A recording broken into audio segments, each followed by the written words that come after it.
the complex number with argument 5π/6 at the distance of 2 units from the origin. म्हणजे इथे काय तुम्हाला argument आणि मॉड्युलस दिलेले आहे. म्हणजे तुमचा कॉम्प्लेक्स नंबर कोणत्या फॉर्ममध्ये दिलेला आहे? तर पोलार फॉर्ममध्ये. म्हणजे z इज इक्वल टू काय दिलेले आहे?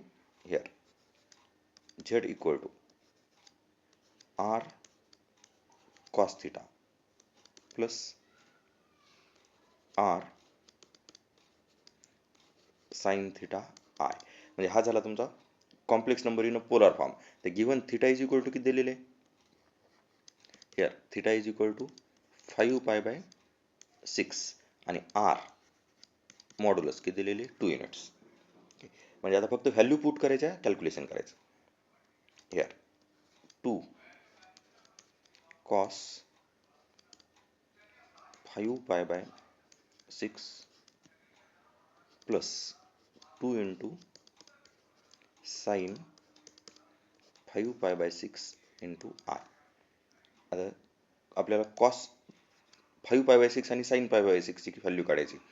याला अलाइड अँगलनुसार आपण पाय मायनसच्या फॉर्ममध्ये कन्वर्ट करून घेऊ. पाय मायनस π/6 मीन्स 5π/6.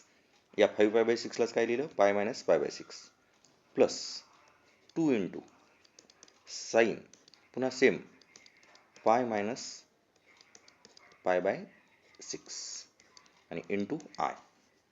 म्हणजेच 2. आता कॉस पाय मायनस थिटाचा फॉर्म्युला काय? Minus cos theta. तर हेअर मायनस पुढे लिहितो.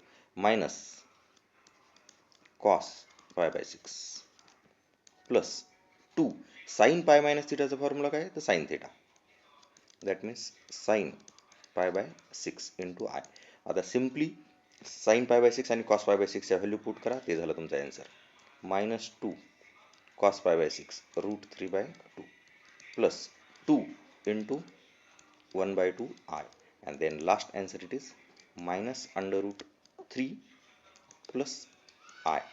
-√3 plus I म्हणजे ऑप्शन डी हे झालं तुमचा आन्सर.